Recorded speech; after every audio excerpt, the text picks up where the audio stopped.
very small inch here is like where it switches between putting in the yellow and the purple gem.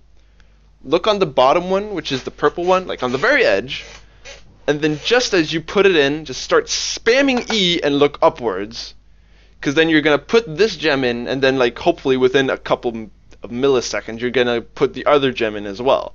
So you trigger 2 cutscenes at once. So let me see if I can get it. It must be the Yep, we got it. So as you can hear right now, listen to the dialogue. What's happening? Can't you feel it calling to The cutscenes are messed up. So we just watched 2 cutscenes in 1 cutscene's time. So immediately as that cutscene ends, you put in the final gem, which you can't skip, sadly. So this one you have to watch.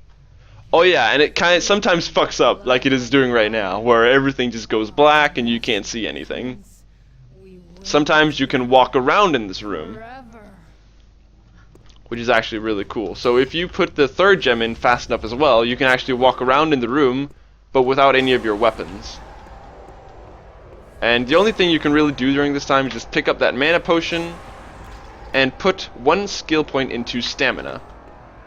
Also, do not jump into these lasers, they kill you. I found that out the hard way. Other than that, there's not much else to do here but wait. Okay, next thing for speedrunning. Up at that statue, normally there is a boss fight over here, right? Like with a bunch of spiders. But once again, the developers wanted to test how the end level trigger worked. So what they did is, in a wall right over here to the left, if you go into the corner, lean to the left, there is a very, very small point where you can find a hidden lever that is not there, like not supposed to be there for the gameplay that that developers put in there. If you reach that, you hit that, that ends the level and skips this entire boss fight. It's actually really neat. Let me show you. Go over here, into this corner here, lean to the left, and grab that one. There are 2 levers, one of them doesn't do anything, but the other one ends the level. So now we just skip that entire boss fight. my prince, my messiah, and arise. Zareth, my love, can you hear me? Again, this isn't skippable, so here you just have to wait for him to wake up. Arantir killed you. I used the energy of the skull to revive you. I feel different. Not surprising. We're joined There, even more just wait. closely, and some of my powers are yours to command. Where's Aaron? Gone with the skull. We'll have to hurry to stop him. So here you wanna run up here, and of course, bunny hop as much as possible to save time. Just ignore these dudes. At this point, you do have your, you know, demon form. It looks like you're running faster, but you actually aren't. It just changes your FOV, which makes it look like you're running faster, but you're actually not. Yes, my powers are So, yours. normally, this door over here is locked, right? And you have to like run through there, run over there, jump in, right? But if you run over here and stand right about here, just come running in, go there, turn around, there is a trigger right there. If you hit that trigger, you can now open this door from the wrong side, like that. And now the door is open. So go in here, grab your backpack, grab the mana potion. Also, if you're low on HP or something, you can grab this health potion and then just use it, because why not? So now that you have all your stuff back, re-equip your ring immediately. Jump up there. And right here is just, you know, casual bunny hopping. That was actually really good. Oh man. Right here, this part's also really tricky. You grab your charm the back orc. Alright. In this room, again, there are 2 strategies. There's the hardcore and the casual strategy. The hardcore being the fastest one, but is kind of tricky to do. The casual one is you go between these 2 rocks over here, and then I'll just show you actually. Probably guarding the exit. Then there are a couple of beams here that you shoot with a rope bow. One right there. One right there. I'm just gonna dodge Ogre Bro here. And at the very top, up there, I missed. Yes, destroy it. Oh, what? I actually didn't know he could move that. Wow. There you go. This is how you're normally supposed to do it. Crawl up here. Or this is the casual way, like I said. And jump up here. And now we are here. I've had enough of orcish tunnels, haven't you? Let's go. And now we're at the very top. That's the casual way to do it. Let's reload and go back. This is the hardcore way to do it, which involves more pause launching. So what you want to do is get this guy's attention, make him turn around. Yes, destroy it. Quick save. Look right there, pause launch, 10 seconds. 2, 3, 4, 5, 6, 7, 8, 9. And woof, you're immediately up here. Let's go.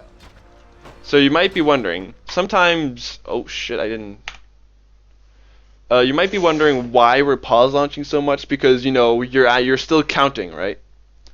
And that takes time, of course. For example, counting those 10 seconds or 12 seconds from earlier, or whatever. The reason why we do that is because when you're running on in-game time and you pause like this, it pauses the timer if you're using live split, of course. So that means whenever we're setting up for a launch, we are basically pausing the timer, and then the moment we unpause, then the timer of course starts again, but we're going 10 times faster than we normally would. So ever since pause launch was discovered, we have been exploiting the shit out of it and just use it as much as possible. So right there, we just skip all the way up here, and we just skip the Cyclops fight and just jump down here. So that was the hardcore and the casual way to do that. By the way, that skip by the Cyclops, like the hardcore way to do it, is like my worst enemy. I suck at that. And it was a damn miracle that I got that first try, and I'm so happy that I did it, actually. You have no idea. Okay. Next part. Stab through there. Alright, here I'm going to show you first the casual route, and then the hardcore route. And of course, the casual route involves running down here, over here, bunny hopping past Goblin Bro,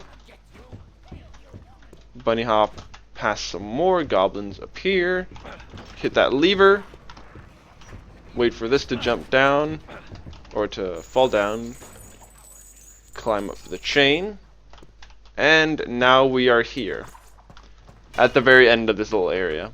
Now, this is where the hardcore strats come in, and we use more pause launching. On this little edge right here, you can start scooting. Alright, hold on, one thing I'm going to point out real quick. This is where we're going to go later in the game, but this doesn't actually exist yet. Because that area, or where we normally get there, is actually 2 maps ahead. So there's a loading screen up there, and another loading screen even later in the game, before we can actually get up here. So this doesn't actually exist, because, you know, you're not supposed to be able to get over there yet. So this is all just smoke and mirrors. So, yeah, you might be, we have to go there, why not just go there immediately, instead of, you know, taking the long way around, because, yeah, it doesn't exist. So we have to go through there to then exit up there, and then this exists. So, what you do here is you go here, stand about here, 8 seconds. 2, 3, 4, 5, 6, 7, 8. And then, you know, you don't fuck it up, of course.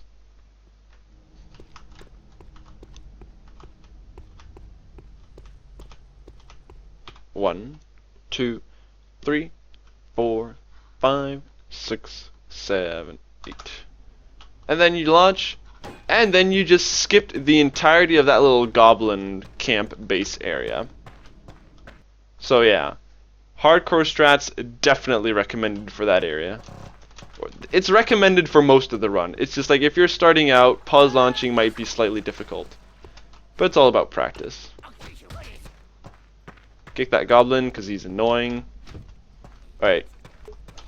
Normally, if you remember this area, you're supposed to, you know, run through here, over the bridge, around, and then this giant worm comes out of the water and starts chasing you around, right?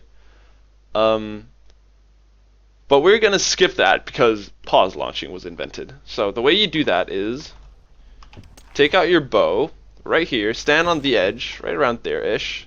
Look here, lean to the left, and then about there-ish, you shoot that little arrow, and then you hit that little bit itsy bitsy wooden beam out there in the distance. Quick save, and then move backwards until you start pause launching, or scooting, and then you pause launch for 8 seconds. 1, 2, 3, 4, 5, 6, 7, 8. Oh, and you also hold spacebar, by the way. I forgot to mention, sometimes for some launches you hold spacebar, for others you don't. For that one you do. Alright, so now we're here, we just skip the entirety of the worm area. So what you do here is you grab Sanctuary, pop a mana potion, and then you just walk through here. Mindless vermin. I was trying to do some new strats there. Alright, so here, for this part, normally, that little lever right there, you're supposed to hit that, and then the water level's gonna rise, and then you just ride on this platform to the very top.